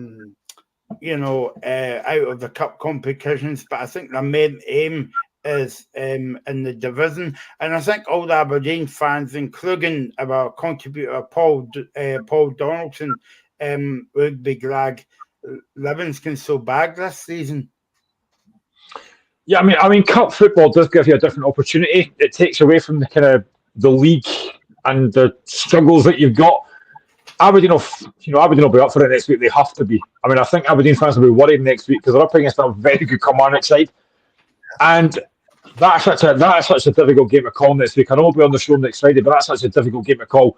I mean, right now you'd have to fancy Kilmarnock, which is, to be going to Pittodrie, which should be a difficult game, and to say that Kilmarnock are favourites doesn't sound right. But right now you have to fancy them with the players that they've got, the quality they've got. I think that's a massive game for Aberdeen this week. If they get knocked out the cup, I mean, their season could just completely implode. And I worry for Aberdeen, well, not worry, but I would worry for Aberdeen fans how much credit they're going to get next week for that game. Because fans look dejected. There's not a lot of positivity in the club. Like I say, Majowski's now not scored in the last 5 games. So there just seems to be a real malaise around Aberdeen just now. And it's been a really, really poor season. When Barry Robson got sacked, I think it was the right time. When they bring Warren, I kind of did think it was the right appointment to bring that experience in. But it's just not worked. Whatever he's doing on the training ground isn't working. Players look like they're losing confidence. Like I said, they can't keep clean sheets. And it is a worry for them. Like I said, I don't think they'll get relegated because I think Ross County are slightly worse off. But then you look at the league table, Ross County are only 4 points off Aberdeen. So if Ross County can go on a run, they can make it very difficult. But that game next week in that cup game becomes massive for Aberdeen. They cannot afford to lose that game. But as I said to him Friday, Graham, what's the difference between Barry Robson and Neil Warnock? Because as we were saying on Friday, Barry Robson, okay, he was still getting beat, but he still won some games, beat Rangers twice. Aberdeen are such a weird club this season because we did the European games on the Thursdays, and generally all of those European games, I said at the time, Aberdeen played well in all of them. They probably should have had more points than they did. Obviously, they had the game at Ibrox that they won. They are just so up and down this season. It's unbelievable. 1 week you think they're going to win and they get beat. The next week you think they're going to get beat and they win. They're just a really strange club this season. And after what happened last season, to finish third, I mean, Hearts bottled that, if I'm honest. We bottled that. We should have had that wrapped up. to finish third, just thinking, right, sure they'll be better this season, and it's been an absolute disaster. They've been awful, and I don't know where they go from here. But like I said, that game next week becomes massive. If they lose that game next week, I think they're going to struggle the rest of the season. And as for St Mirren, Alaska, they bagged the Miggy that result. My pal and co-op Makahara came on and scored the penalty. That's his first game for about 5 games. I think he's been out for injury, but he came on and he knows where the back of the net is as well. 96 minutes, and then they scored on, I think it was 98 minutes as well. So, you know, St Mirren fans could be saying, thank goodness for VAR. Yeah. Well, I mean, you asked about the penalty before, and I was talking this morning actually to a former top-level official, and he said, outside the box, that's not even going to be given, you know. But he said inside the box it is, and he said that's part of the problem is that, you know, there's these different standards. So we're not a good team. You know, top 6 last season. They've got a manager who, again, as a manager, went down south, didn't make it, and you watch them play, but I'm okay. We've been rubbish against them. Apart from the game at Perth where we sneaked a win with a last-minute penalty. But, I mean, they're just a good team. They're organised. They've got some good players. Hart's a great player. You know, I mean, they've got everything going for them. They've got Scott Tanser at left-back, who a lot of Saints fans never rated.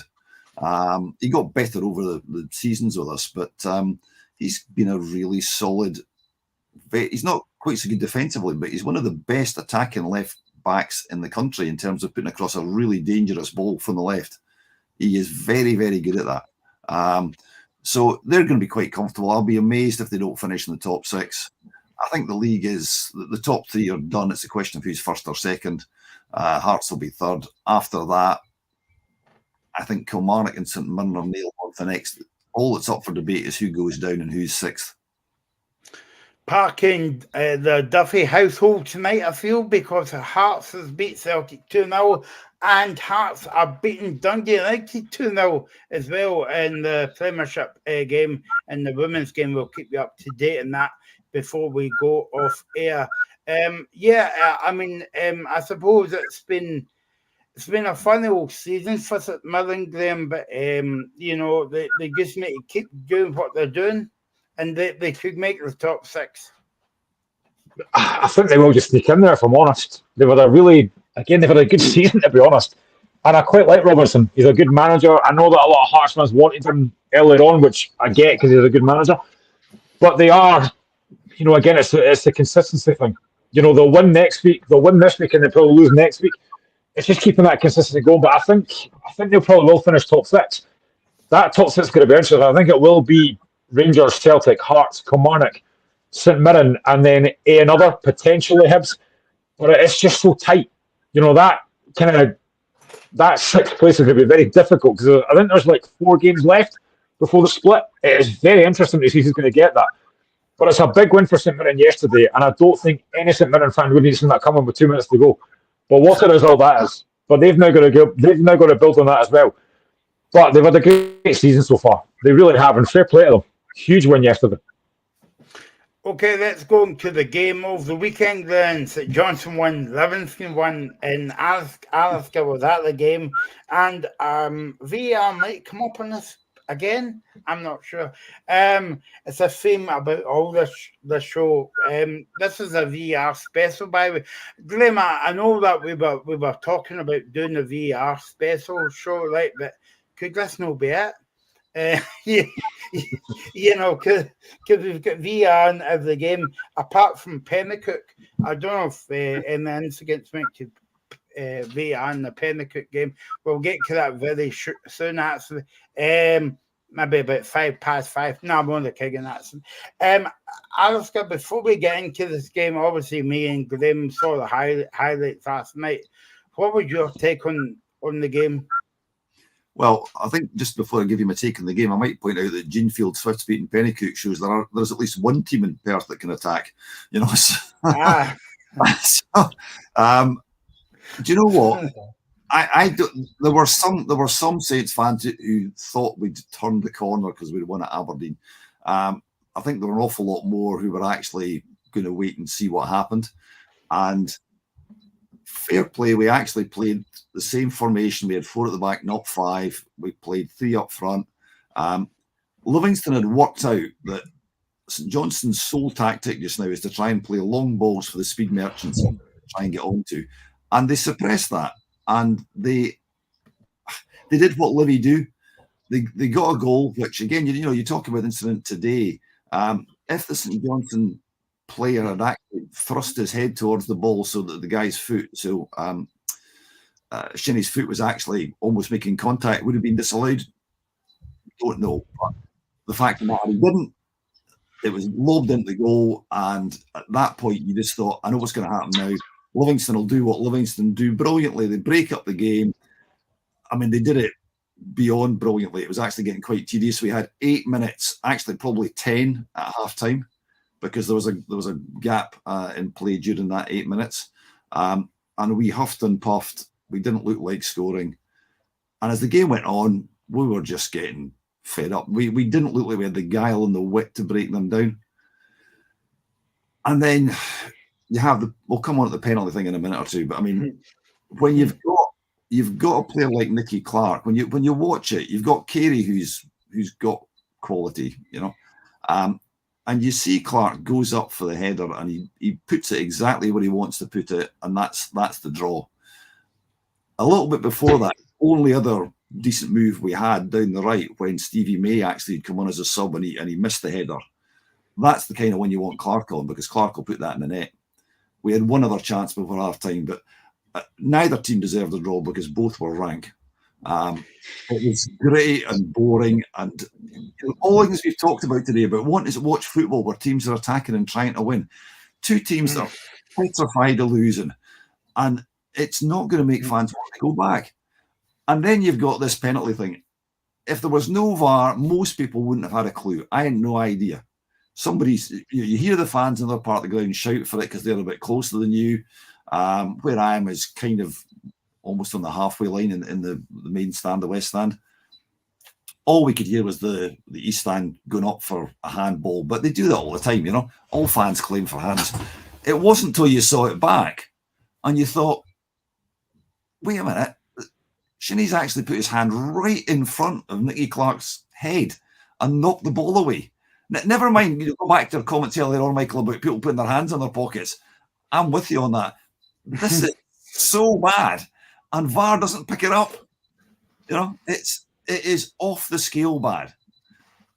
But you suck it up when you get on with it, because a draw was probably a fair result at the end of the day because both teams were rubbish, as I said. What are you going to do about VAR in those circumstances? The only way you're going to get rid of VAR is if you have a situation like you had with Rangers when they went bust and fans refute by fans of all clubs unite and say, we've had enough of this, we're not buying our seasons. That's not going to happen. Do you think that the point was more suited towards St Johnstone? Oh yeah, absolutely. I mean, for Livy, I know Martindale came on and said, you'd always take a point when he comes to Perth. Well, Livingston, they're a point nearer Ross County, but they're running out of games. They don't, they're playing slightly better, but for us, with Aberdeen losing, we've actually gone up a place in the table, but it's so tight in that bottom bar. We're relying on teams being worse than us, and that's not a good way to go and watch football. You don't want to go and think your league position is going to be determined by everybody else being rubbish, Graham, we enjoy speaking about David Martindale's. Well, sometimes when he doesn't speak about money on the show, and they came away with a comment yesterday about ever since I've been here, we always take a point or get beat or take a point or whatever after the game. I don't. Maybe it's just painting over the cracks as well, but. And I don't like to say this to any Livingston fans that are watching, but Livingston are away, aren't they? Yeah, they are. I mean, that was a game I think they had to win yesterday. I mean, every game is a must-win just now for Livingston. And I suppose my point at McDermott Park maybe isn't a disaster, but I think that's the game they really had to win yesterday, and they've not managed to do it. And I just think there's such a lack of quality in that team. They don't have enough quality up front. I think defensively they're a bit more solid than they were, but they don't have that threat going forward. I mean, I think Tete Yenge, again, is a decent player. Joel Nubley at times looks decent. James Penrith is decent. But they don't have that quality. And genuinely, Livingston are one of the worst things that I've seen at Tynecastle in a long time. When they came to Tynecastle early in the season, beat them 1-0, but they were the most defensive team I have ever seen at Tynecastle. I talked earlier about being offensive and having a go. They were dreadful. Honestly, one of the worst teams I've seen this season. And at that point, I thought, yeah, they do not look good. And they've not really improved. They just look a really poor side. I mean, I suppose away from home, they'll take the point yesterday. But I think that's the game they have to win because the games are running out. Now, I suppose the only saving grace for them is when the bottom six split comes, they're playing teams in and around them. So they're playing Hearts, Celtic, Rangers, and that type example. But they've got to start picking up points, and I just don't see it happening because they're a very, very poor side. Yeah, I know we've got this funny saying in football that a big game like that is a 6-pointer, but I said to the guys on Friday night, I felt as though that was a 9-pointer that game because it was so big in that game. Let's get to the handball incident, Alistair. I know you're dying to talk about this as well. Another VR incident. What's that? 4 games now, and we spoke about VR in all 4 games. So we're doing well. Actually, the only VR incident we haven't we won't talk about a VR incident is the Hibs Ross County game, I think, because Dundee had a VR moment in that game as well. But what was your take on that, Alistair? Well, as I said, I mean, at the time I couldn't see it. So because you've got players going up the head of the ball and they're 60, 70 yards away from you, and it just looks like they're going up the head of the ball. It wasn't until you saw it back that you saw how bad it was. And again, going back to our earlier conversation about referees being held to account, I can sympathise with the referee. The referee got pelters from the Saints fans yesterday. He had 1 or 2 decisions which you kind of thought were maybe not great, but I thought he wasn't too bad overall. But the guy on VAR has no excuse. Absolutely none.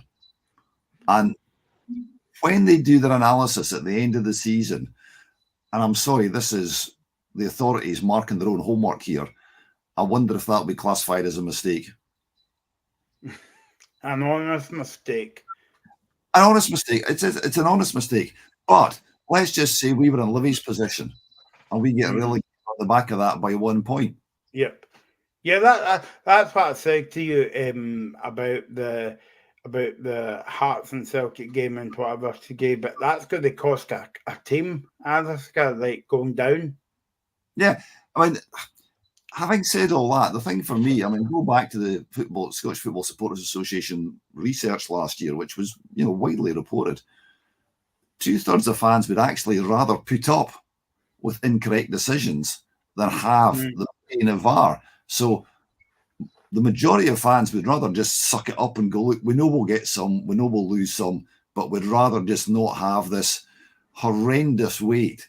Even when when Clark scored in the 87th minute, you're looking at it and you're thinking, there's nothing wrong with that. And then you see the lines drawn on it last night, and it's whatever euphemism you care to come up with in terms of something minute. It's just wrong. The whole thing about it is wrong. And as I said, I don't know how we could get rid of it short of all the fans saying, look, enough's enough.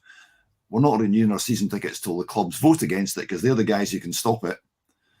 And that's what would cause it to happen. But that won't happen because fans won't do it. It's even bad, Graham, when you've got Mike, I can't remember who was in commentary duty on Friday night. Was it Billy Dogs at the Red Rovers game? And Al Lamont. But so VR's not getting used for the championship games, but yet they still refer back to VR and say, well, if that was in the league, that wouldn't be a go and all that. So it's starting to spoil the game now as well, because even though a VR is not in your league, they still say, oh, well, a VR was in the league, that wouldn't be a goal. I've said it previously. It feels like they're looking for every single decision, and they don't. VAR does not need to get involved in every single bit of football. That's not what it was for. It was for clear and obvious. But it feels like every single thing gets scrutinised. Like the goal today, the Hearts goal against Celtic, the second goal that Shanklin scored that wasn't given. I never celebrated that because I thought this will get ruled offside, which obviously it did. But it's getting ridiculous, and it's every single week we're talking about VAR. We get bored with it, and it can be good for managers and players as well. And again, you're waiting far too long as well for a decision to get made. Yeah, I mean, it's just. It won't get scrapped. It won't get scrapped. It's here to stay. But they've got to do better with this because it is getting worse. And again, I think the one yesterday is a penalty. Again, it is a penalty, but it's the handball rule again. Nobody knows what it is. It's getting worse every week. The bad thing about it is that you talked earlier on about the cost of going to a game, right? So 25 quid or whatever it is. You pay your money or your season ticket or whatever, and you go there. The primary purpose of going to that game is to get out of your chair and celebrate a goal. Mm-hmm. Yeah? That's what you're hoping for. You hope your team wins, and you get out of your chair more often than the opposition fans do.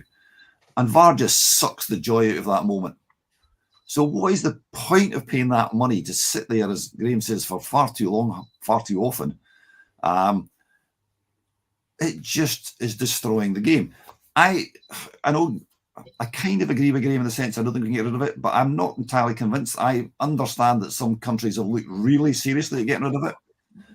And I don't think it would take too much for if one or two did it, that it might break the dam. Because every survey that I'm aware of, not just in the UK but abroad, shows that fans absolutely detest it. And it's killing the game. And until the authorities realise that, it's a bit like we talked before about defensive football and the structure of the league. Well, one of the other reasons for defensive football is because those clowns at IFAB came up with the idea that, we'll let the goalkeeper actually pass the ball within the penalty box at goal kicks. So as a result, teams try and play out from the back. Now, unless you're Man City, you get caught more often than not, you lose a goal. And it creates really boring football being played in your own half of the park. Your players aren't usually up to it. And you know what? Most of the time it ends up getting hoofed up the park anyway. And it changes the whole dynamic of the game. So we're not watching teams trying to attack. We're trying to watch teams be trendy and play the ball out the back. And again, all my friends, I don't know about you guys, but just in your opinions, find that really tedious and boring. So football doesn't help itself. VAR doesn't help. The change in the laws that encourage teams to play it from the back doesn't help the fan. It's not a good watch on a lot of occasions. But the problem what we've got now, Alaska, if you take VAR out the game tonight, then if you go to a game next week and you say, well, a VAR was in, that was a penalty. So that's the issue that we're up against now. So like if VAR gets taken away tonight and we don't have VAR this season, next season, whatever, and it gets put in the bin, then people will say, but if VAR was in the game, that was a penalty. So that's the kind of issue that we've got to face as well. Yeah, but if you do that, you're going to re-referee every game over the last 100 odd years, because in actual fact, that's effectively what you're saying, Michael, is that, well, in that case, we'll go back and look at the game in which Motherwell got relegated, just a long time ago or whatever, or Hearts got relegated because of an incident. And actually, again, I cited an example when I did the referee's book. It was an English one. In the playoffs, Nottingham Forest were playing against, I think it was one of the Sheffield teams, and there was an incident in which a throw-in was given to, I think it was the Sheffield team. It was overturned by the referee. And from that throw-in, they got a corner from which they scored. And that allowed them to actually get into a position by which they could get into the playoffs and get up to the top flight. Now, the amount of money that involves is, as we know, mega. It has that kind of impact. So I'll give you another, for instance, right? This will come home to you, Michael. You know the Joe Miller goal against Rangers in the Scottish Cup final all those years ago? Yep. Are we going to re-referee that game and take the cup away from Celtic? Yeah. Yeah, no, I get your point. I know where you're going with that one. But anyway, time's running away as usual, and we've got about 10 minutes left. It would be great to spend a lot more time talking about VR, not. But anyway, Graham, Gregor was saying on YouTube, I got my prediction 2-each for the Dundee game right on yesterday. Yeah, we're going to talk about that game now. Dundee 2, Kilmarnock 2. Graham, not a bad game. Yeah, I think they've had that as well. The last game was a 2-2 draw as well. So two entertaining teams really going for it, which is what football's about. And I think once Kilmarnock go down to 10 men, you're probably again thinking, right, Dundee should win this now when they go 2-1 up. But fair play to Kelly. You know, under Derek McInnes, they keep on going. They get the goal late at the end. So a draw was probably fair. I think it was quite an even game. But a really good game for both teams. And I mean, I think Kilmarnock will be gutted they've not taken 3 points at the game to try and obviously keep up with Hearts. But great result for Dundee. And I keep saying it, I'm really impressed with Tony Docherty. I think Dundee have done a great job this season. You know, again, like I said on Friday, when a team comes up from the Championship, you want to try and stay up, and they've done that very comfortably. So fair play to Dundee and Kilmarnock. Really good game, and I think a draw was probably about the right result. Alistair, you saw the highlights of the Big Elves last night. What did you make of the game? Obviously, I was an own goal to start the game from Dennis, but overall, good game. Yeah, I mean, I think Gregor's point in the comments, got his prediction right. Well, previous games had been 2-2, so excuse me, maybe that's why. Two good teams. The goal, it was exactly the same as the goal we lost at St Mirren. First, where the shot hits the post, comes back, hits Meathoff, goes in. Exactly the same thing happened at Dens. You've got two teams that actually are having a go at playing football. They're Kilmarnock, obviously, they probably didn't expect maybe to be quite as high up the league as they were, I think, at the start of the season, based on my contacts around about where I live with Kilmarnock fans. But they're a very good team. And you've got Dell and Tony Dock, who obviously have worked together for ages. So you would assume that they know each other inside out. That they know exactly how to basically try and overcome what the other opponent's going to do. And Dundee have signed good players. They've brought in good players. The boy Beck's a great player. Okay, he's a loan, but he's a great player. I think that's one of the games which you would want to go and watch as a neutral fan, because you can just see that it'll be an entertaining game. If you're a neutral fan, with the greatest respect to my own team, I sound like I'm really dissing them today, but you wouldn't be a neutral fan to go and watch Saints against Livy, would you? No comment there, Alistair, because we want you to come back on the show. So no. But yeah, two each. Leo Lewis Mail get sent off. Right call, Graham.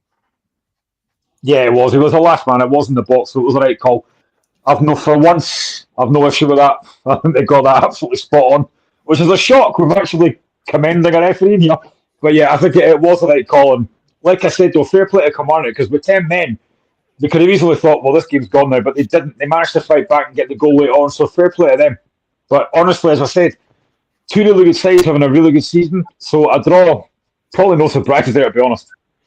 Yeah, no, exactly. And Tony Docherty is having some season for Dundee, Alaska. Yeah, he's. I never actually met the man. I've spoken to Dell a number of times, obviously, with my Saints historian's hat on, who again is a nice guy, and you can tell that he's switched on. He knows what he's talking about. But I do know from the guys at the club at the time they were there that they worked really well together. And I suppose it was a bit of a surprise when he went off to become his own, to become a manager. Right. But right decision, because he's obviously doing a good job. And he's got loads of experience. I do remember, just a wee funny aside, if you remember Stephen Anderson, who played for Saints, scored the first goal in the 2014 Cup final. I was on Ando's testimonial committee. And for the dinner, Dale and Tony Dock were at Aberdeen at the time. And they'd done a wee video, which was supposed to be praising Ando. And it was basically a complete diatribe about how whenever they were playing against St Johnstone, with Aberdeen, they always targeted Randall because he was the weak link in defence. Which wasn't true, by the way, but it was, again, just that kind of camaraderie you get with these guys who've been together. And it crosses clubs as well, So I think Dundee are our sort of, quote, natural enemies at St Johnstone. They're the team which our fans really want to beat more than any other. I've said it on your show before, and I actually thought I might get pelters for this. And I spoke to a mate of mine, actually, at the St Mirren game. I said, Dundee are the best team in Tayside just now. And he went, yeah, they are, actually. That's how good a job Tony Dock's done. 3-0 to Hearts, Graham, by the way, half-time on the women's game, so you'll be happy at that. Before we go, let's speak about your second team in Edinburgh, Graham, and I know I keep saying this every week, I should get more jokes. And, it's Hibs, and they won yesterday by 2-0 against Ross County. Now, Hibs got the job done, but I don't think this was a very kind of entertaining game. It wasn't, but it was very comfortable. I think it's really poor goalkeeping from Wickens for the first goal. He's got to gather that in. He shouldn't be losing that goal. But Malik is in the right place at the right time, and then Dylan Levitt finishes it off.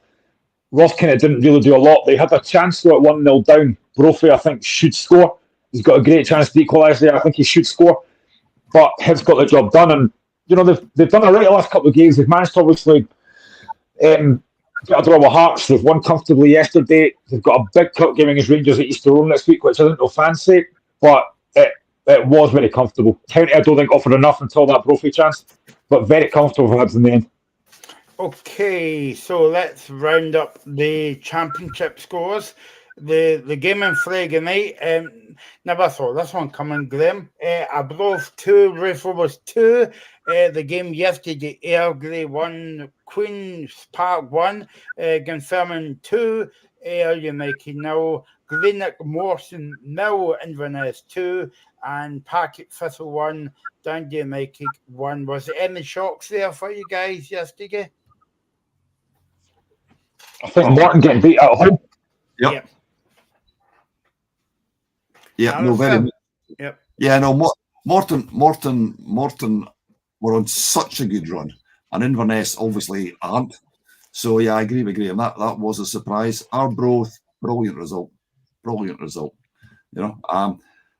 Having said that about Ayr United, Queen's Park, Callum's obviously made a difference there. They obviously tonked Arbroath. Was it 6-0 a week or so back? And so he's made an impact. It's going to be interesting because United couldn't obviously really take advantage either. So I don't know how that's going to go, because United fans are, again, it's a bit like Aberdeen. There's a team that's got a lot of success in the last couple of decades. And if they don't get promoted with their financial situation, they're going to be in trouble, I think. They've made an enormous loss. And I really can't see them sustaining that if they don't get up. Just to round up the women's games before we leave you tonight, it is, as I said, Glasgow City beat Aberdeen 8-1. Wow, that's a good score. Spartans 1, Motherwell 4, Celtic 6, Packet Thistle 1. Well, you did better than the men's team today. Half-time, Dundee United 0, Heart 3, Mincross 0, Hamilton 0, and Hibernian 0, Rangers 1. 42 minutes gone now, so it's nearly half-time there on the women's game. Don't forget, big game coming up, Rangers this week, Alaska. We'll be on Thursday night with Benfica against Rangers, 10 o'clock. So it'll be a big game for Rangers and Scottish football. Yeah, and as we said earlier on, I think it'll be a hard game. And if I was a Rangers fan, I would take a draw now. Obviously, you prefer to win, but I would take a draw now. And it comes back to this thing about, the coefficient and how many clubs we've got going into Europe at the top end of it. It's important that all the Scottish clubs do well, because by and large, what happens is that outside the Old Firm, the couple that qualify get to play a few games in June and July, and then we're out of it by the summer. And we really could do with a bit more progress, Okay, so thanks for watching. We'll be back on Thursday night. Thanks for all your comments. Thanks to Alistair, thanks to Graham. We'll do it all again on Thursday night after Benfica against Rangers on Independence Live. We'll be on from 10 o'clock. Don't forget, we'll be back on Friday and Sunday as well. So a busy couple of days for us for the Indie Live, the Independence Live. Join us then. Enjoy your rest of your weekend and bye-bye.